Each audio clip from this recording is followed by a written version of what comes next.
saya ingin mengajak kita untuk merenungkan kebenaran firman Tuhan yang saya beri judul From Inside Out, ya, dari dalam diri kemudian keluar gitu. Saya bersyukur pada Tuhan ya, sebagai seorang yang dahulunya bukan anak Tuhan, tapi kemudian Tuhan mengasihi keluarga besar saya, Tuhan selamatkan keluarga besar. Saudara dengar cerita itu berkali-kali dari saya anak 8 dari 9 bersaudara yang semuanya bukan Kristen, tapi kemudian Tuhan selamatkan satu-satu sampai dalam kurun waktu 37 tahun seluruh keluarga besar saya menjadi anak-anak Tuhan. Tapi ada pengalaman-pengalaman lain di samping keselamatan yang saya alami, yaitu pengalaman kesembuhan ilahi. Ya, pada suatu kali, pada masa saya baru saja kenal Tuhan dulu, saya pernah sakit dan ketika diobatkan kepada mantri kesehatan, kepada dokter, kepada orang yang tahu kesehatan, lalu kemudian karena ibu saya, ayah saya bukan anak Tuhan, dibawa juga kepada orang-orang pintar, ya, yang lebih pintar dari kita semua di sini.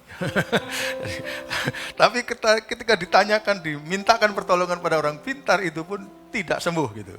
Lalu karena saya baru jadi anak Tuhan, ya masih remaja, ayah ibu saya, kakak saya belum jadi anak Tuhan, satu kali pendeta saya kunjungi saya di rumah ayah saya. Lalu saya disembunyikan dalam kamar itu supaya Pak pendeta nggak ingat gitu, karena walaupun saya sudah ke gereja, tapi ternyata saya masih dimintakan pertolongan kepada yang lain-lain tadi. Lalu kemudian Pak pendeta dia pintar ngajak ngobrol sampai malam sekali. Lalu sampai malam waktu mau tamat, waktu mau pamit, gimana ini enaknya? Lalu akhirnya dia tanya kepada bapak saya dengar Gadut sakit ya gitu. Nah gimana ini? Jawab apa? Ya gitu. Boleh saya doa? Ya mau jawab enggak mungkin. Ya silakan. Lalu akhirnya saya didoakan dan saya ingat malam hari itu. Sebenarnya yang menjadi pergumulan saya waktu itu gini. Di sini tuh ada rasa sakit yang luar biasa, kayak ada duri yang besar, yang sakit sekali. Jadi jangankan saya makan nasi, nggak bisa. Minum air saja untuk meneguk air, itu durinya seperti kena lagi. Jadi sakit sekali. Nah, tahu-tahu Pak Pendeta ini doakan malam itu, saya masih ingat doanya, kira-kira mengandung beberapa unsur. Kalau ada dosa, Tuhan ampuni. Kalau ini karena roh-roh jahat, Tuhan hancurkan. Kalau ini karena kelemahan tubuh, Tuhan Engkau adalah pembangkit tubuh gitu. Itu frase doa yang pada waktu masa kecil saya dengar tuh. Jadi Tuhan Engkau adalah Tuhan penyembuh, bilur-bilurmu dapat menyembuhkan, kami terapkan kepada dia, Tuhan sembuhkan. Ajaibnya besok saya sembuh total. Saya ngalami Tuhan. Jadi besoknya bisa makan banyak sebenarnya tanpa ada halangan sama sekali karena nggak ada rasa sakit. Jadi saya adalah saksi dari kuasa kesembuhan di dalam nama Tuhan Yesus Kristus. Saya tidak bisa menolak fakta dan kebenaran ini karena Alkitab juga mengatakan oleh bilur-bilurnya kamu menjadi sembuh, ya. Tetapi saya ajak saudara-saudara juga ingin merenungkan, kadang-kadang kenapa kita juga minta kesembuhan untuk sakit penyakit dan tidak sembuh. Nah, dalam Alkitab ada cerita-cerita mengenai ada orang yang disembuhkan, ada yang tidak disembuhkan, ada orang yang disembuhkan secara proses begitu. Tapi pernah ada satu orang yang didatangkan pada Tuhan, lalu kemudian Tuhan diminta untuk menyembuhkan, tapi Tuhan mengatakan bukan kamu sembuh gitu, bukan. Tapi kata-kata Tuhan Yesus adalah dosamu diampuni. Gitu. Dan pada waktu dosanya diampuni, lalu orang itu jadi sembuh gitu. Saya jadi ingat peristiwa beberapa waktu yang lalu, ada penginjil terkenal di Indonesia ini pada tahun-tahun 70-an akhir. Terkenal sekali. Dia melakukan penginjilan di mana-mana dan kemudian dia juga kadang-kadang mendoakan orang sakit.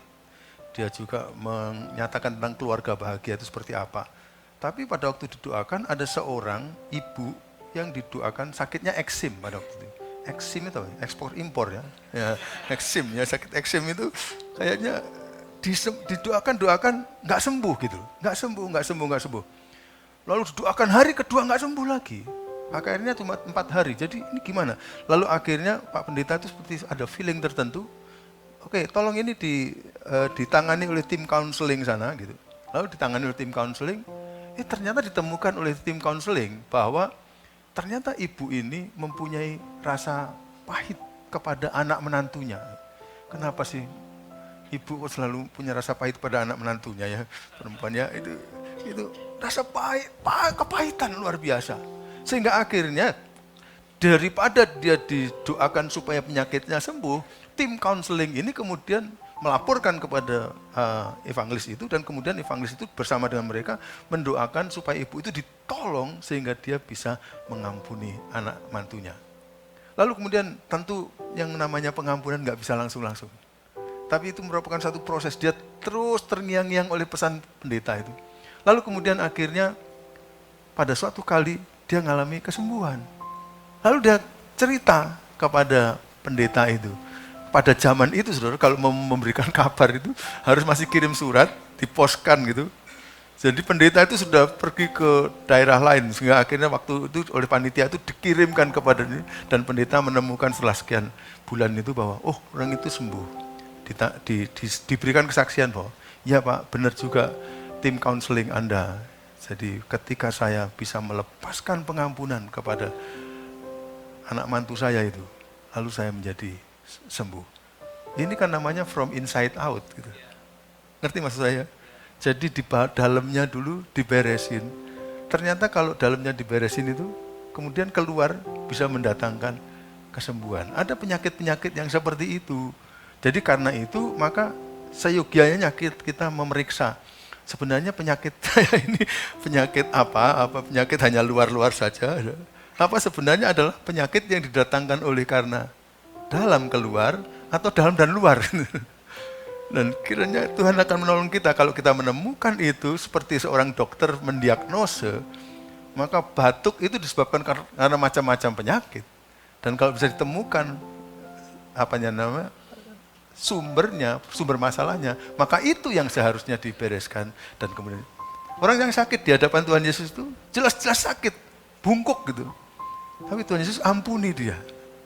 Dosamu diampuni, lalu sembuh. Jadi berarti bukan penyakit fisik, penyakit yang di dalam yang harus dibereskan. Ya.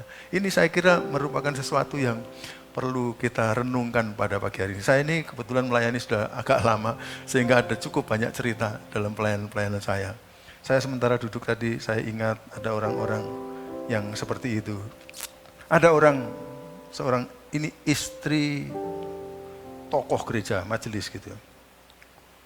Pada masa mudanya dia terlalu bebas ngomong gitu. Lalu kemudian dia mengalami sakit, sampai akhirnya dia harus duduk di atas kursi roda terus. Dan akhirnya nggak sembuh-sembuh. Bahkan kalau nggak salah sampai sekarang pun dia nggak bisa sembuh total. Tapi ada sesuatu terjadi pada dia. Ketika dia pas mengalami sakit itu, lalu kemudian fisiknya nggak sembuh-sembuh, ternyata terjadi sesuatu di dalam perenungan di batinnya. Dia menyadari kekurangannya. Dulunya dia suka ngomongnya itu selalu menyakiti hati orang. Kalau ngomong itu nyakit. Jadi itu yang diurus oleh dia supaya Tuhan menyembuhkan bagian dalamnya itu. Lalu kemudian dia mohon Tuhan sembuhkan dia. Lalu ketika itu betul sembuh, dia sekarang atau sejak saat itu tahun berapa ya? Tahun 80-an akhir gitu. Di atas kursi roda. Kalau nggak salah sekarang juga masih di atas kursi roda. Tetapi orang-orang yang kenal dia mengatakan, sekarang dari dalamnya seperti keluar aliran-aliran air kehidupan.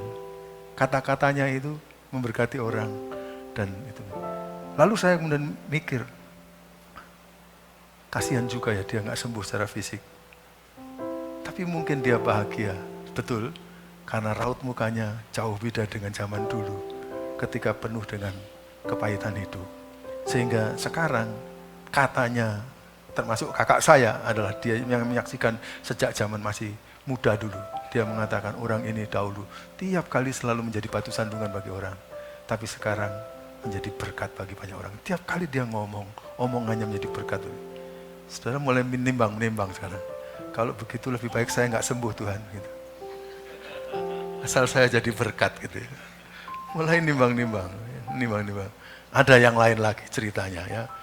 Saya waktu masih perintisan umur 24 tahun.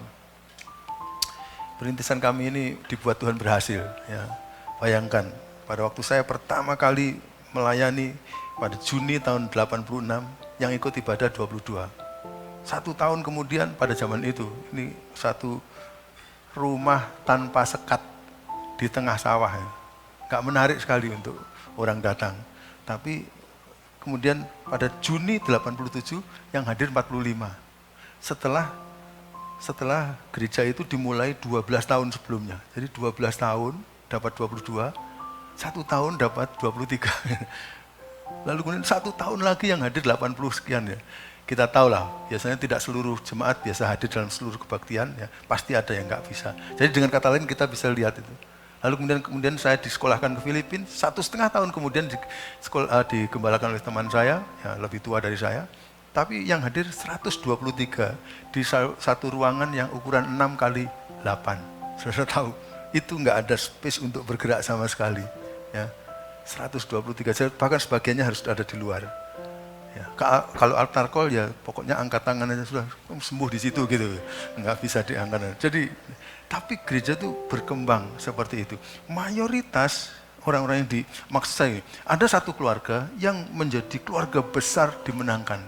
Kebetulan yang akhirnya menjadi boleh dibilang diaken gereja kami itu seorang Madura. Tapi ini menjadi tokoh yang menyelamatkan. Lah, mertuanya itu pada tahun 60-an awal dulu ada KKRTL Osborne di Surabaya ini. Kalau saudara pernah mendengar zaman kuno ini, bagi saudara yang sekarang masih zaman baru, ya itu zaman kuno sekali. Itu TL Osborne pernah, dan itu KKR kesembuhan ilahi yang luar biasa. Ini orang Malang datang sekeluarganya ini, karena yang kakeknya keluarga ini tadi namanya Pak Taman tuh, dulu kakinya tuh rapat gini, kakinya rapat. Jadi dibawa ke Surabaya sini dengan memakai mobil. Pada waktu di sini terjadi KKR, Tuhan sembuhkan Pak Taman itu, sehingga akhirnya bisa jalan. Lalu kemudian jalan. Nah, ketika saya melayani di situ, Pak Taman sudah beberapa tahun nggak ke gereja. Dan sampai, mohon maaf, sampai meninggalnya, dia nggak pernah ke gereja. Bukan dari gereja itu, dari gereja lain. Tapi anak-anaknya, cucu-cucunya, semua jadi aktivis kami. Nah, saya tuh coba mendorong Pak Taman ini untuk kembali ke gereja. Rupanya ada sesuatu yang terjadi pada hatinya. Sehingga pada akhirnya dia seperti tidak mau mengakui Tuhan. Waktu saya mendengar dia meninggal dunia, dalam hati saya katakan, untuk apa Pak Taman dulu bisa mengalami kesembuhan ilahi, tapi pada akhirnya dia tidak percaya Tuhan. Which one is more important? Mana yang lebih penting? Tubuh disembuhkan, tapi jiwa tidak diselamatkan? Atau lebih baik, kalaupun tubuh nggak disembuhkan seperti ibu tadi, tapi jiwanya disembuhkan? Kalau saya pilih dua-duanya. Saya pilih dua-duanya. Ada yang mau pilih salah satu? Nggak apa-apa, tapi saya mau pilih dua-duanya. Amin. Nah, yang saya mau adalah, karena itu di dalam firman Tuhan yang kita renungkan ini, saya mau ngajak kita merenungkan from inside out gitu. Dari dalam lalu akhirnya menjadi keluar. Itu yang saya harapkan. Maka di situ saya mengatakan bahwa ada doa yang efektif atau doa yang mujarab, ya. Doa yang efektif atau doa yang mujarab. Di mana kalimat doa yang efektif atau mujarab itu ditemukan? Kalau saudara membuka di dalam Yakobus pasal 5 ayat yang ke-16. Yakobus pasal 5 ayat yang ke-16 dikatakan bahwa doa orang yang benar bila dengan yakin didoakan apa? Sangat besar kuasanya. Coba kita ucapkan sama-sama rumusan tentang doa itu. 1, 2, 3. Doa orang yang benar bila dengan yakin didoakan sangat besar kuasanya. Tapi perhatikan permulaan ayat ini dimulai dengan kalimat yang di atas itu. Karena itu, hendaklah kamu saling mengaku dosamu dan saling mendoakan supaya kamu sembuh fisik. Nah, perhatikan. Ini kan kalimat yang pertama ini adalah from inside out kan? Itu maksud saya. Jadi sembuh fisik itu memang penting. Karena bagaimanapun juga kita bergerak dengan fisik kita. Tapi perhatikan, karena itu hendaklah kamu saling mengaku dosamu dan saling mendoakan. Ini urusan dalam. Jadi kalau ada sesuatu yang tidak beres di antara kamu dengan yang lain, itu penting itu. Itu urusan dalam gitu. Jadi lakukan itu dulu kalau menurut rumusannya Yakobus. By the way, Pak Yakobus ini adalah penulis kitab suci Perjanjian Baru yang tulisannya itu sangat praktis-praktis nih. Urusannya dia itu praktis, perencanaan, lalu kesembuhan, lalu kemudian apa saja praktis-praktis semua. Kalau Yakobus mengenai lidah dan sebagainya, dia praktis. Dan dia bicara mengenai kesembuhan ilahi ini. Lalu dia katakan ini, ya jadi hendaklah kamu saling mengaku dosamu, bereskan inside, supaya kamu sembuh. Moga-moga kesembuhan kita ini bukan hanya kesembuhan yang terdiri dari kesembuhan fisik yang terlepas dari kesembuhan yang di dalam. Tapi moga-moga terjadi kesembuhan yang di dalam, dan kesembuhan yang di dalam ini memproduksi kesembuhan yang fisik ini. Kalau itu yang terjadi, kita dapat berkat double. Kita dapat berkat dua-duanya. Dan itu yang disediakan dari surga buat kita. Jangan ambil cuma salah satu, lebih baik ambil dua-dua. Amin. Tetapi seandainya terpaksa harus ngalami seperti ibu tadi, saya kira masih lumayan gak apa-apa, asalkan yang inside beres. Karena yang inside ini akan menjadi satu perkara yang kekal. Nah, untuk melihat konteks ini, maka ayat sebelumnya akan menolong pada kita. Apa yang dimaksudkan? Coba silahkan. Kalau ada seorang di antara kamu yang apa, saudara? Sakit, baiklah ia memanggil para penatua jemaat. Para penatua jemaat zaman itu adalah gembala jemaat lah. Supaya mereka mendoakan dia serta mengolesnya dengan minyak dalam nama Tuhan. Apa ini mengolesnya dengan minyak dalam nama Tuhan? Zaman abad pertama, minyak adalah cairan obat yang disembuhkan. Jadi di sini sebenarnya kita mendapatkan teologi dari Perjanjian Baru untuk kesembuhan orang Kristen. Orang Kristen itu tidak menolak kepintaran manusia untuk menemukan obat medis. Jadi mujizat itu pun bisa dipakai oleh Tuhan melalui sarana penemuan medis, karena otak menemukan itu juga mujizat. Jadi mari kita tidak akan membuat ini menjadi bertentangan, karena di sini dikatakan pendeta itu datang atau gembala itu datang dengan mendoakan, tapi dengan mengolesnya dengan minyak. Berarti sarana medis itu adalah sah menurut firman Tuhan ya. Dan doa yang doanya seperti apa? Lahir dari iman akan menyelamatkan nggak menyembuhkan orang yang sakit itu, karena insight dulu yang penting, dan Tuhan akan membangunkan dia. Kan ini fisiknya. Saudara melihat itu semua terus melalui. Dan jika ia telah berbuat dosa, maka dosanya itu akan diampuni. Itu ayat sebelumnya, sebelum datangnya ayat yang ke-16 tadi. Lalu datanglah ayat 16 klik berikutnya yang mengatakan tadi, karena itu hendaklah kamu saling mengaku dosamu dan saling mendoakan supaya kamu sembuh. Jadi kesembuhan ilahi ini, kesembuhan fisik dalam kekristenan itu merupakan satu paket penyembuhan terhadap internal dan kemudian outside. Saya mau bertanya, apa artinya kata firman Tuhan, kita memperoleh seluruh dunia ini, tapi kemudian jiwamu binasa? Apa artinya kita mendapatkan kesembuhan fisik, tapi kemudian jiwa kita akan berada dalam kesengsaraan neraka? Karena itu kita tahu bahwa Alkitab itu formatnya adalah from inside out. Amin? Kayaknya nggak terlalu iya.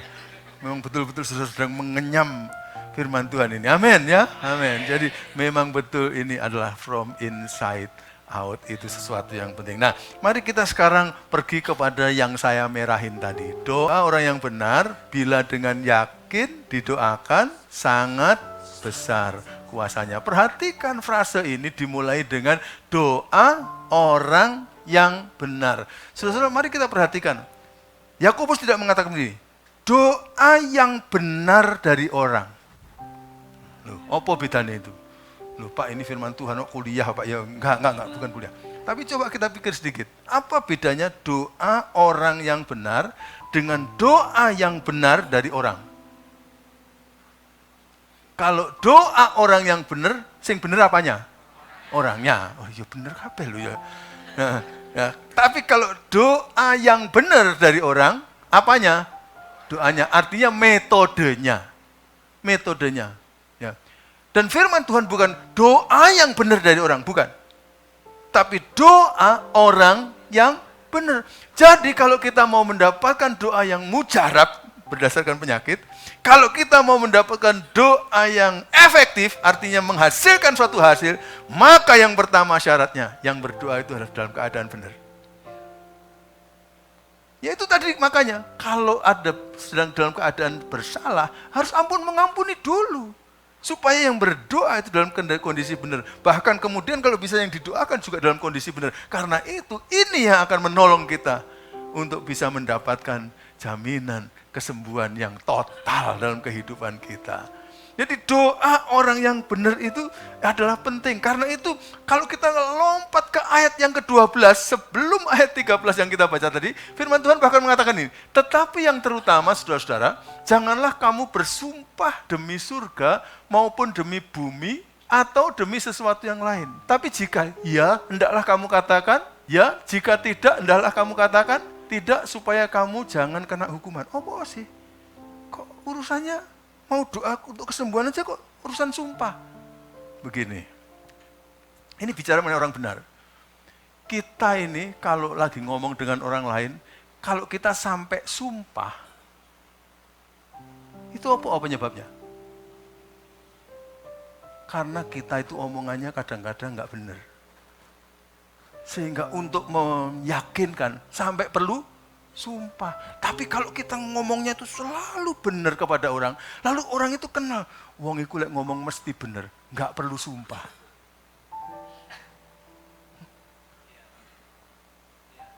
Jadi hati-hati, begitu saudara sumpit loh, itu hati-hati. Berarti tanpa sumpit mereka nggak percaya berarti.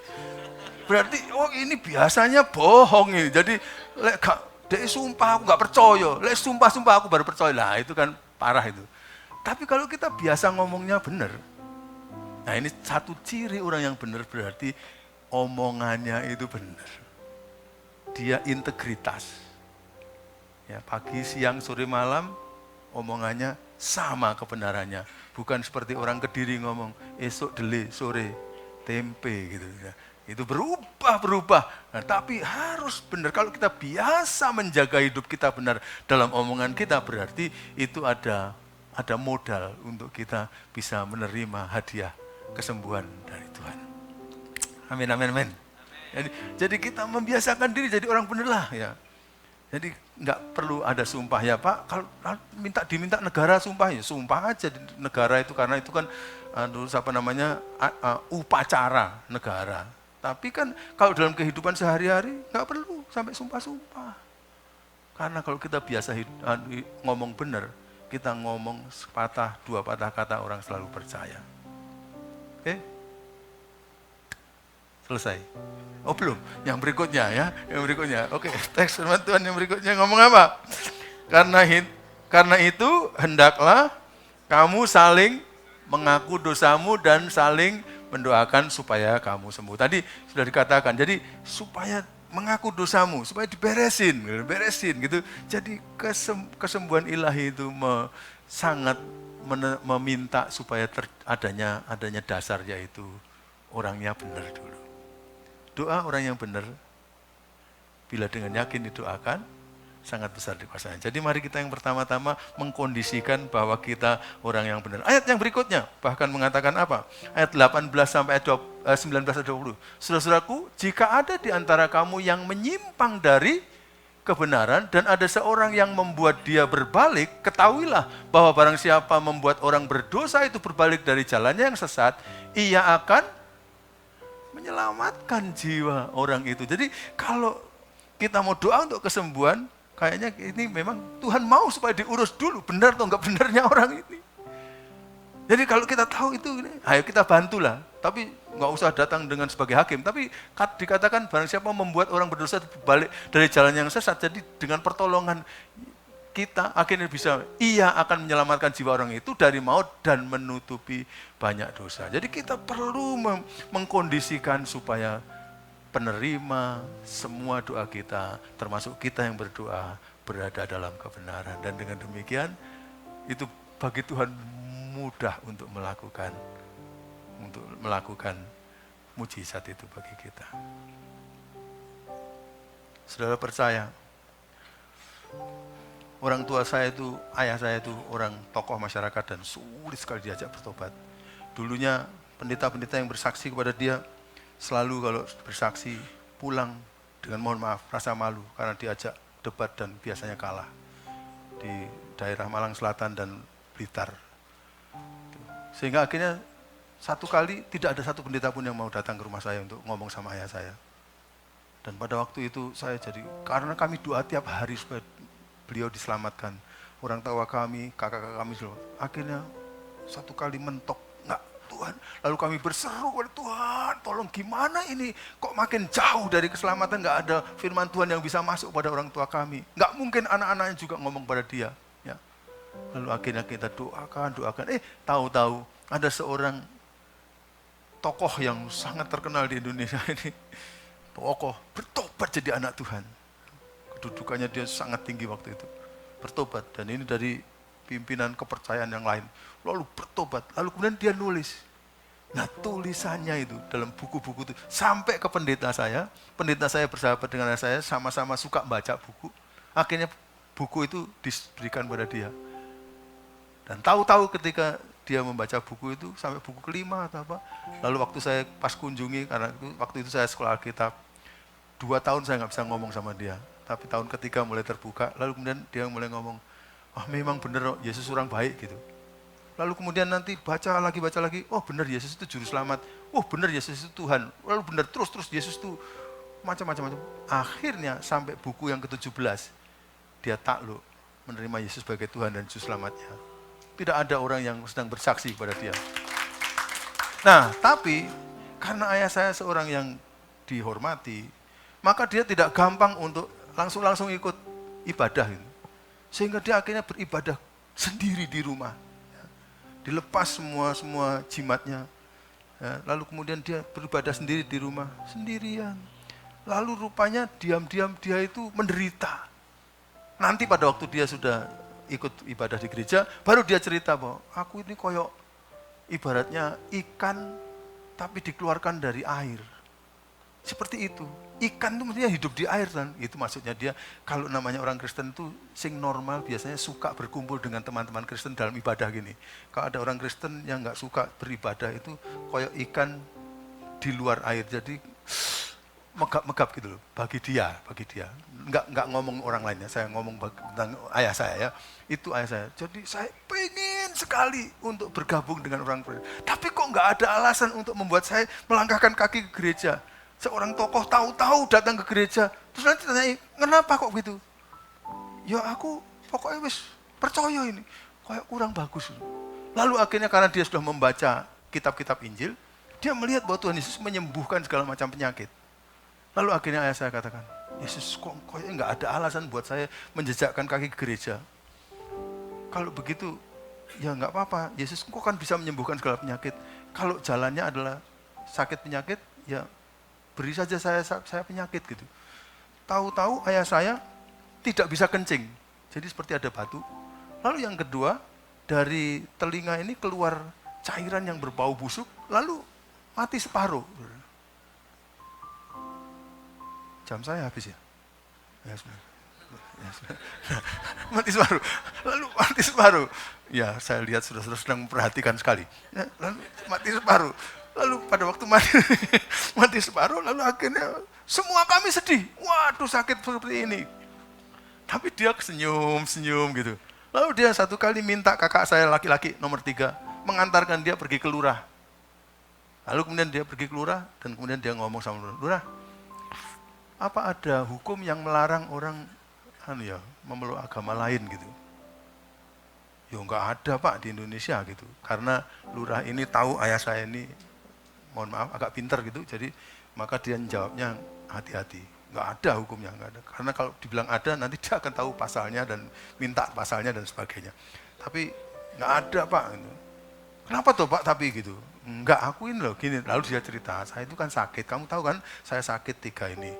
Nah saya itu dengar dari dulu tuh kok orang Kristen atau pendeta itu loh suka mendoakan orang sakit lalu sembuh gitu. Jadi saya mau nyoba. Boleh nggak Lurah?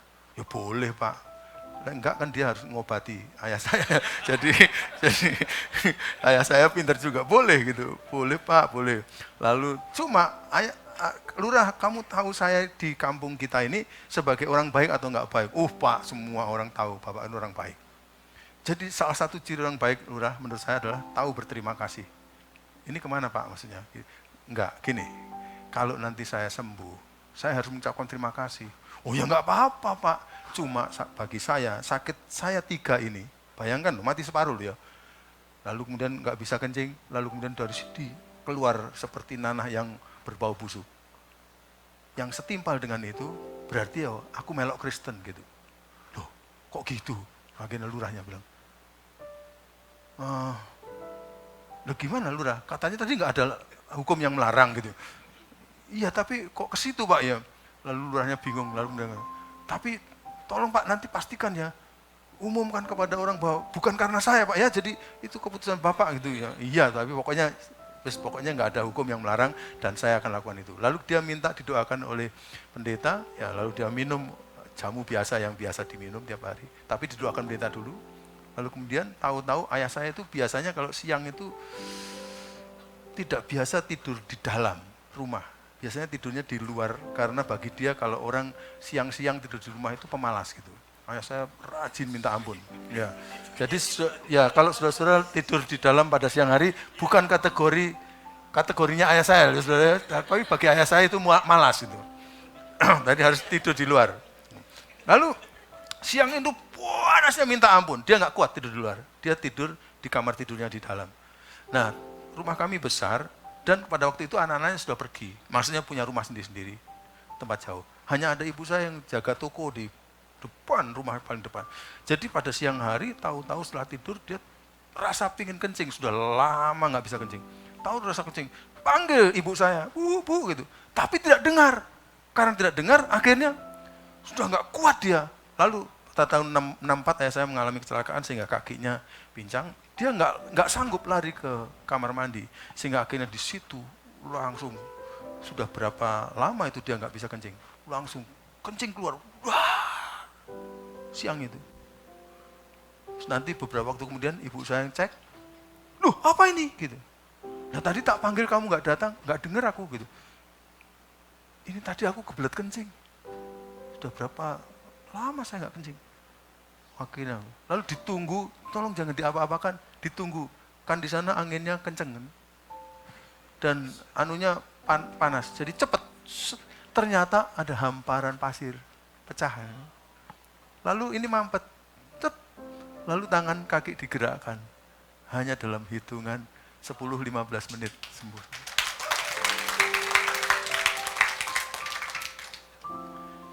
Minggunya ayah saya pergi ke gereja dan tidak ada orang protes. Karena Tuhan telah menyembuhkan dia. Dan saudara tahu itu ada kaitan dengan panggilan saya. Pada waktu saya dipanggil Tuhan, saya sedang bertugas di Sampang. Dan saya katakan, Tuhan, saya nggak mau karena ini akan mengecewakan orang tua. Tapi saya hanya mau kalau Tuhan ngurus keselamatan keluarga saya. Sudah tahu, itu ayah saya menjejakkan kaki gereja 1 bulan sebelum saya wisuda. Jadi waktu wisuda, itu jawaban Tuhan bagi saya. Ayah saya jadi anak Tuhan. Ayah saya ngalami itu karena insight-nya sudah beres dengan Tuhan. Betul? Jadi bagi dia bahkan, mohon maaf, memanfaatkan Tuhan juga. Tuhan izinkan kalau saya bilang. Saya nggak bisa teologi dengan sangat bagus dengan ayah saya ini. Ya. Tapi saya lihat bahwa, tapi hatinya dia sudah dengan Tuhan. Sehingga sakit penyakit itu buat Tuhan tidak susah. Orang yang benar. Amin. Tapi harus dengan yakin didoakan, begitu kan? PowerPoint-nya mengatakan, yang kedua syaratnya adalah dengan yakin didoakan. Mana itu? Ayat yang berikutnya, di ayat yang ke-17 mengatakan ada contoh orang yang benar dan yakin mendoakan. Elia adalah manusia luar biasa. Amin. Tidak, saudara memperhatikan firman, luar biasa. Elia adalah orang biasa saja ternyata. Sama seperti kita, dan ia telah bersungguh-sungguh berdoa, akhirnya dengan yakin, supaya hujan jangan turun, dan hujan pun tidak turun di bumi selama berapa? 3 tahun dan 6 bulan. Lalu ia setelah 3 tahun 6 bulan, dia berdoa pula, dan langit menurunkan hujan, dan bumi pun mengeluarkan buahnya. Orang biasa, tapi kalau doa dengan yakin. Tapi benar, orang benar, orangnya kira biasa-biasa, tapi orang benar. Jadi tidak diperlukan seorang yang kelihatannya sangar atau apa enggak, saudara. Orang biasa, tapi hidupnya benar, doanya yakin, Tuhan akan jawab. Untuk menutup renungan kita, lalu kita nanti akan respon pada firman ini. Saya kasih cerita tentang teman saya, seorang pendeta, suami istri. Punya 2 anak kecil pada waktu itu, umur 6 dan 8 tahun, laki-laki 2. Tinggal dekat dengan kami dulu. Tapi yang hamba Tuhan yang cewek ini berasal dari kota besar. Dan papa mamanya serta saudara-saudaranya itu semua bukan anak Tuhan. Percayaan lain. Sulit sekali papahnya itu dikasih kabar tentang Tuhan, itu sulit sekali. Susah sekali, sehingga anak-anaknya resah. Karena dia umurnya makin, tapi kok belum kenal Tuhan, sehingga mereka mau. Tapi nggak ada terjadi. Tahu-tahu si orang kakeknya dicucuin tadi, tahu-tahu sakit parah.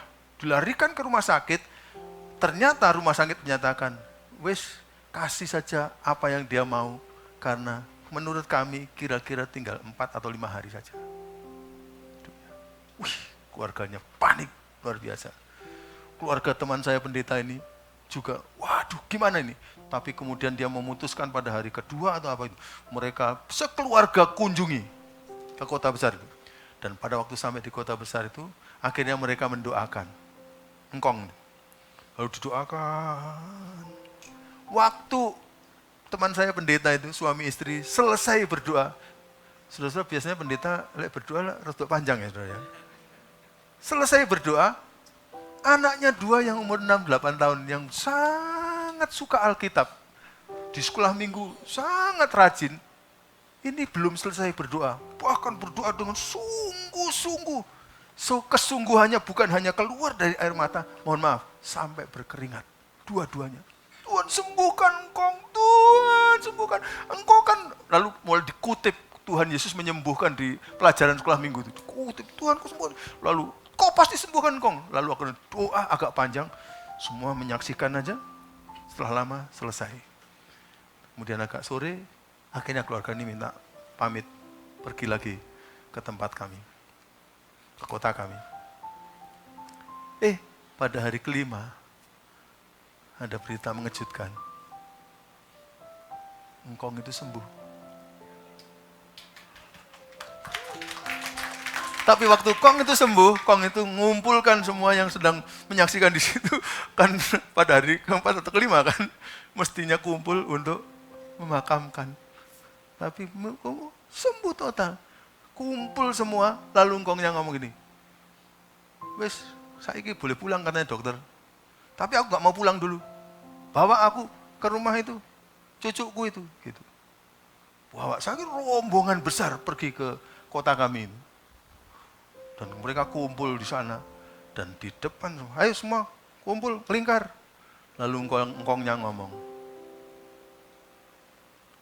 kalian tahu siapa saya. Tapi saya mau, hari ini kalian tahu, saya mau percaya Yesus Kristus. Bukan karena kalian semua, tapi karena cucuku ini. Karena waktu mereka berdoa, saya nggak sadar, tapi katanya kalian setelah saya sembuh, sampai berkeringat. Saya merasakan seperti ada strum yang kuat, yang nyetrum saya. Dan itu menjadi tenaga yang sejak saat itu kemudian menyembuhkan saya. Anak umur 6-8 tahun bertumbuh dalam firman Tuhan, jadi hidup benar. dan kemudian dengan yakin mendoakan. Kita pikir diperlukan orang yang sudah pengalaman berdoa dan sebagainya. No, saudara. Kepolosan aja, yang penting benar. Jangan pikir doa yang benar kayak apa sih? Gak usah, yang penting orangnya benar. Doanya yang polos-polos aja. Tuhan akan tolong kita untuk jawab doa kita.